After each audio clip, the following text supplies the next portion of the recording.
Sempre que vai chegando essa época de final de ano, eu vou ficando muito reflexiva sobre o modo como eu agi no ano que passou e também sobre o que eu quero executar para o próximo ano. E dentro dessas minhas reflexões, eu acabei entrando num campo de retrospectiva, onde eu comecei a fazer mesmo uma linha do tempo e lembrar de como que eu mudei nos últimos anos, de como que eu evoluí, de como que o autodesenvolvimento me levou para um outro patamar de vida e também me transformou mesmo em um outro ser humano. Eu olho para as minhas versões antigas, e quando eu falo antigas é a minha versão de 1, 2, 3 anos atrás, né? Então nem faz tanto tempo assim.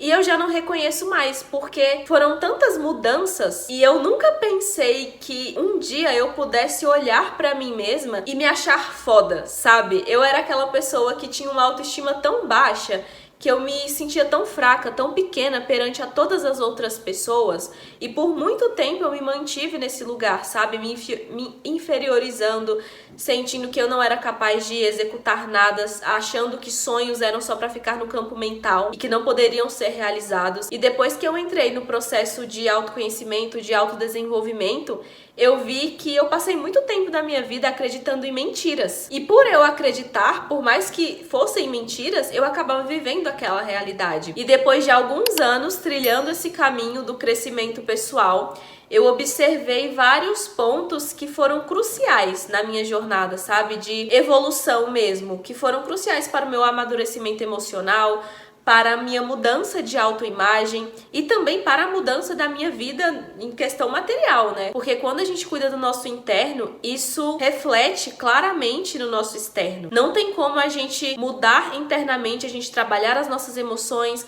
a gente se desenvolver intelectualmente também, sem que a nossa vida ao redor mude, porque a nossa vibração muda. E no universo é troca de energia, né? Então, quando a gente está vibrando uma energia, a gente vai atrair outra coisa com uma energia semelhante. Então, consequentemente, tudo ao nosso redor muda quando a gente muda. E foi em uma dessas reflexões que eu tive a ideia de fazer esse vídeo, compartilhando com vocês 3 hábitos que me fizeram alcançar a minha melhor versão, pelo menos até agora. Esses hábitos são diferentes do que você geralmente vê nos vídeos por aí, então aqui eu não vou falar para você praticar exercício físico, eu não vou falar para você dormir mais cedo, eu não vou falar para você fazer jejum de dopamina, porque isso é o básico. Eu acho que todo mundo já sabe disso.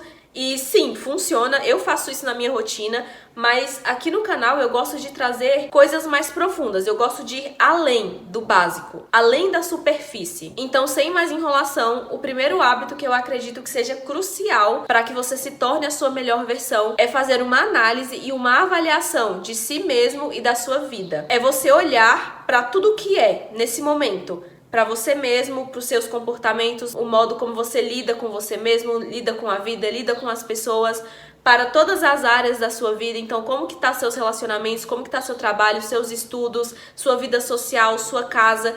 Você realmente pegar a sua vida, olhar de fora e falar, tá, isso aqui tá certo, isso aqui tá errado, isso aqui precisa mudar, isso aqui precisa ser descartado. É muito fácil a gente se entregar ao piloto automático, né? Então, muitas vezes, uma determinada área da nossa vida não está indo como nós queremos, mas aí você simplesmente vira a sua atenção para outra área, né? Vamos dar um exemplo aqui. Às vezes sua vida amorosa não tá tão boa, e aí você ignora isso e se volta para a área dos estudos, se volta para a área do trabalho. E esquece, deixa pra lá. Só que a questão é que na nossa vida, todas as áreas influenciam em todas as áreas. E o desempenho de cada uma dessas áreas impacta diretamente em nós, né? No modo como nós enxergamos o mundo, no modo como nós nos enxergamos, nos nossos comportamentos, nas nossas atitudes, nas nossas crenças, tanto em relação ao mundo quanto em relação a nós mesmos. E também tem a questão da gente sempre estar apontando o dedo pra fora, né? Então, às vezes, algo que tá indo mal na sua vida, vamos supor novamente, se você tá com problemas nos seus relacionamentos, é sempre culpa do outro, é porque nenhum homem presta, é porque nenhuma mulher quer compromisso. Então, quando a gente entra no piloto automático, nós facilmente nos isentamos da responsabilidade sobre a nossa própria vida. Então, para que você tome as rédeas da sua vida de volta e para que você se torne a sua melhor versão, é imprescindível fazer uma autoanálise e uma autoavaliação. Tá, Stephanie, mas como é que eu faço isso? Dentro do plano de vida Vida, que é o meu planner de autoconhecimento e crescimento pessoal, você tem acesso a um sistema completo com ferramentas de organização,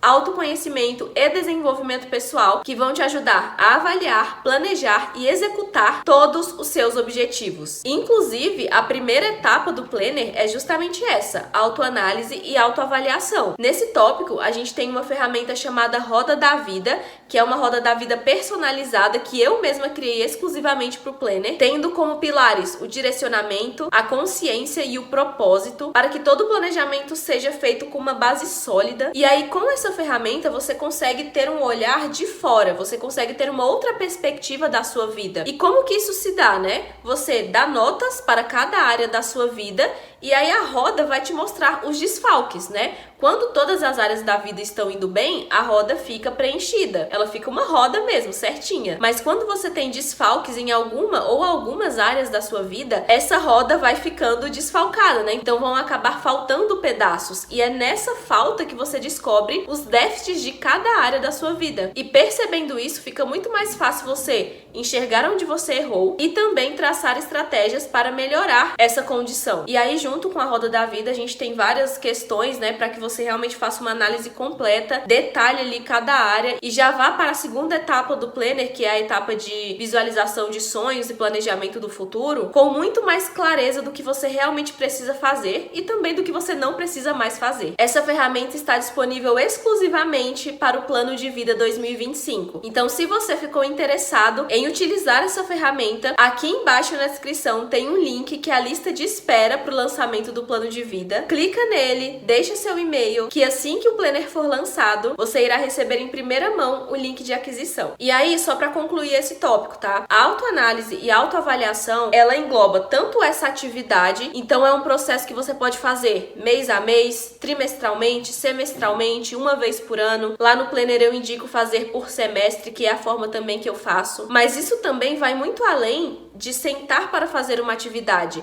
É algo que você tem que fazer no seu dia a dia. É um processo de autoobservação também. Então, no momento em que você faz a atividade, você preencheu lá a roda, chegou nas suas conclusões, você vai trazer aquilo ali para o seu cotidiano. Então, você vai se observar. Suponhamos que lá na área dos relacionamentos você tenha marcado que precisa se abrir mais para conhecer novas pessoas, que precisa mudar o semblante. O que você vai fazer no seu dia a dia para que isso aconteça? É um processo de aprimoramento contínuo. Por isso que eu considero um hábito. Não só o hábito de sentar e fazer a atividade, mas um hábito diário de autoobservação. E para isso você tem que estar disposto a se desenvolver. O segundo hábito é: esteja sempre preparado para as oportunidades. Não tem como você não atingir a melhor versão de si mesmo se você não se desenvolve. Falei isso no início do vídeo, vou falar no restante do vídeo inteiro, em todos os vídeos. O que significa estar preparado para as oportunidades? Isso engloba várias vertentes, mas eu vou trazer duas em específico. Você se preparar internamente e você se preparar externamente. O interno é referente a entender o modo como você funciona, ou seja, autoconhecimento, e o externo é referente ao modo como você se apresenta ao mundo. Estar preparado para as oportunidades significa estar em constante movimento.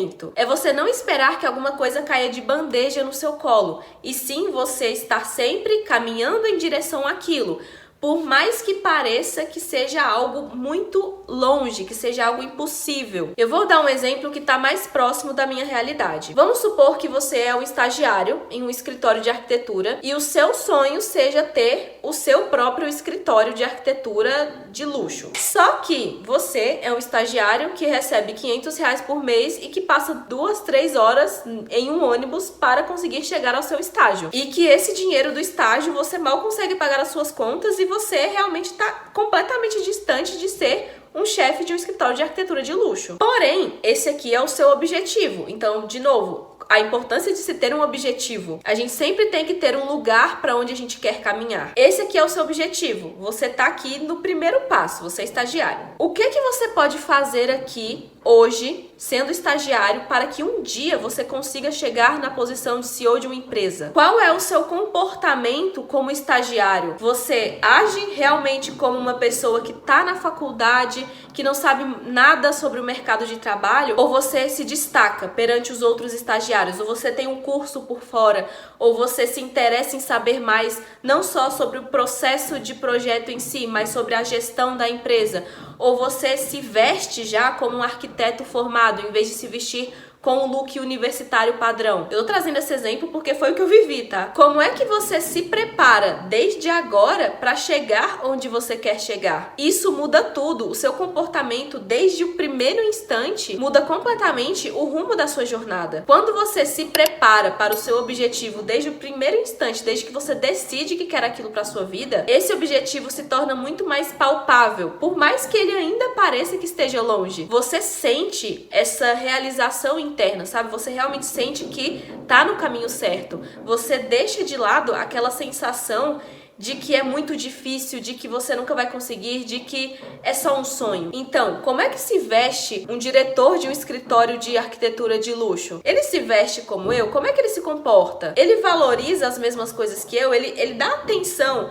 para coisas tão pequenas como as que eu dou aqui? Ou ele se importa com coisas maiores? Como que essa pessoa se comporta? Quais são os lugares que essa pessoa frequenta? Com o que ela se preocupa e com o que ela não se preocupa? O que que ela sabe e o que que ela não precisa saber? Quais são as habilidades que ela tem? Tanto habilidades pessoais, que são as soft skills, quanto as hard skills, que são as habilidades técnicas. E aí também se dá muito a importância de você ter um modelo a ser seguido. É a partir desse modelo que você vai traçar o seu plano para sair daqui e chegar aqui. Então, se você quer ser CEO de uma empresa, você precisa ter a habilidade de se comunicar com as pessoas. Como é que tá a sua comunicação? Você é aquela pessoa que é extrovertida, que você fala com todo mundo, que você resolve problemas quando eles aparecem de uma forma muito simples, muito prática, ou você é a pessoa que engole tudo calado? Ou você é a pessoa que vê um problema e deixa quieto? Ou você é a pessoa que chega no escritório, faz o seu trabalho e vai embora e não fala com ninguém? Tá vendo que não bate uma coisa com a outra? Na prática, se você é o estagiário que se destaca por ter essa habilidade na comunicação, se você é o estagiário que se destaca porque você já se veste como um profissional, que você já tem esse trato com as pessoas, que você já lida com os problemas do escritório, por mais que você não seja o chefe do escritório, com posicionamento de líder, você claramente vai ser reconhecido pelo líder. Então você provavelmente vai ser aquele estagiário que é o único que é chamado para ir nos eventos, é o único que é escalado para um projeto de alto padrão. Então, mesmo que você seja um estagiário, você já está se posicionando em uma escala maior do que os outros que não estão se preparando. E aí imagina que em um desses momentos, em um dos eventos que você é convidado pelo seu chefe, você faz um contato que vai te elevar para um novo nível na profissão. E aí você conhece novas pessoas, conhece mais daquele lugar onde você quer chegar. E aí você vai caminhando dessa forma, sabe? Você realmente transforma aquilo em um projeto de vida. E presta atenção como que é imprescindível que você esteja em primeiro lugar para fazer isso acontecer. É por isso que, independente do que você queira alcançar, às vezes você não quer ser CEO de uma empresa, às vezes você quer ser a melhor esposa e mãe do mundo. Você precisa ainda assim alcançar a sua melhor versão para isso, para depois externalizar isso para o mundo. E eu dei esse exemplo do escritório de arquitetura porque eu era essa pessoa, essa estagiária que ficava no meu canto. Então eu tinha um sonho na minha cabeça, na época eu achava que era o que eu queria, eu tinha esse sonho, eu tinha esse objetivo, porém eu agia completamente contrário, né? Eu não era a melhor estagiária, eu não era a pessoa que mais me vestia bem, eu não estava ali de corpo e alma realmente querendo me desenvolver para que aquilo acontecesse. A minha praia era outra, depois que eu fui descobrir isso. Mas e se não fosse? E se eu realmente tivesse como principal objetivo ser CEO de uma empresa de arquitetura? A caminhada ia ser muito mais árdua, porque eu estaria trilhando o caminho errado. E em algum momento dessa jornada eu iria ficar frustrada, porque eu não ia conseguir os resultados que eu queria. Justamente por isso, porque eu não iria estar focando em me preparar para as oportunidades que poderiam aparecer no caminho. É aquilo que eu falei, quando você muda do interno para o externo, a sua vibração muda e o próprio universo vai colocando situações no seu caminho que vibram com aquilo. Então, você se preparando, as oportunidades irão chegar até você. E o melhor de tudo é que você está se tornando uma pessoa foda nesse processo. E pessoas fodas vivem vidas fodas. Terceiro e último hábito: faça tudo como se você estivesse fazendo para Deus. porque na verdade você está. Se você faz tudo reclamando, se você olha pra tudo como se fosse uma obrigação, como se fosse um fardo, você já não tá alcançando a sua melhor versão. Por mais que você esteja fazendo hábitos saudáveis, por mais que você esteja se preparando para as oportunidades, a intenção por trás daquilo conta e muito. Então você vai sim colher os frutos das atitudes que você tem, mas também vai colher os frutos da intenção por trás daquela atitude. Se você sempre visar a excelência em tudo que você faz, e aí abrindo um parêntese aqui, excelência é diferente de perfeito, você vai estar sempre aqui, não perante as outras pessoas, mas perante a você mesmo. E não tem maneira melhor de atingir esse ápice, de atingir a sua melhor versão dia após dia, cada vez mais, se não for fazendo tudo como se fosse para Deus. Imagina que Deus está aqui na sua frente agora, que ele se corporificou e ele tá vendo exatamente tudo o que você tá fazendo. Você continuaria fazendo as coisas do modo como você faz? Com a intenção que você faz? Você teria coragem de reclamar de cada coisa que você executa no seu dia? De cada situação que te acontece? Até mesmo as desagradáveis, que são normais no nosso cotidiano. Você faria isso se ele tivesse exatamente aqui do seu lado, olhando pra tudo que você tá fazendo? Eu acho que mesmo as pessoas que não têm a crença, que não acreditam em Deus, se incomodariam, mudariam de comportamento se isso acontecesse. E é exatamente essa intenção por trás de cada ato que faz com que você se torne a sua melhor versão. Não é só a parte de executar as coisas, de fazer um hábito saudável, de fazer um planejamento de vida, de fazer um curso que vai te elevar de profissão, como foram os exemplos que eu dei aqui. Nada disso vai adiantar se você não fizer aquilo de corpo e alma, de coração. Se você não colocar um propósito naquilo, se você não entregar aquilo para Deus também, porque no final das contas é Ele que determina se as coisas vão dar certo ou não. E sabe qual que é o principal ponto que Ele leva em consideração para determinar se alguma coisa vai dar certo na nossa vida ou não? É a intenção, é a maneira como você lida com as coisas, é a forma como você faz a sua parte. Você tá fazendo a sua parte de uma maneira leve, de uma maneira dedicada? Você tá seguindo o seu propósito com isso que você tá fazendo? Ou você tá correndo, ou você tá reclamando, ou você tá vendo aquilo como um fardo, como uma obrigação, ou você tá fazendo aquilo de qualquer jeito? Então não se esqueça, estar ao lado de Deus é o que vai fazer você atingir a sua melhor versão, mesmo quando você mesmo não se aprovar. Isso vai acontecer nesse processo de autoanálise, de autoavaliação, de preparação para oportunidades. Terão momentos em que você vai cair, sabe, emocionalmente, que você vai ficar assim, cara, será que eu realmente consigo? Será que eu realmente tenho todo esse potencial? E se você estiver sempre visando fazer as coisas com perfeição, sabendo que elas não existem, mas mirando na perfeição de Deus, você sempre vai estar satisfeito com o que você está fazendo. Você sempre vai ter essa base, mesmo quando você estiver cansado, sabe? E esse é um ponto crucial para você atingir a sua melhor versão. Eu espero que esse conteúdo tenha sido útil para você. Se sim, me deixe saber aqui nos comentários. Não se esqueça de clicar aqui no link da descrição e adicionar o seu e-mail para receber o link de acesso ao plano de vida. Ele vai ser lançado em breve. Assim que eu tiver uma data, eu posto aqui na comunidade para vocês. Não se esqueça também de clicar no gostei e de se inscrever aqui no canal para continuar acompanhando mais conteúdos como esse. E por hoje é isso. Nós nos vemos no próximo vídeo.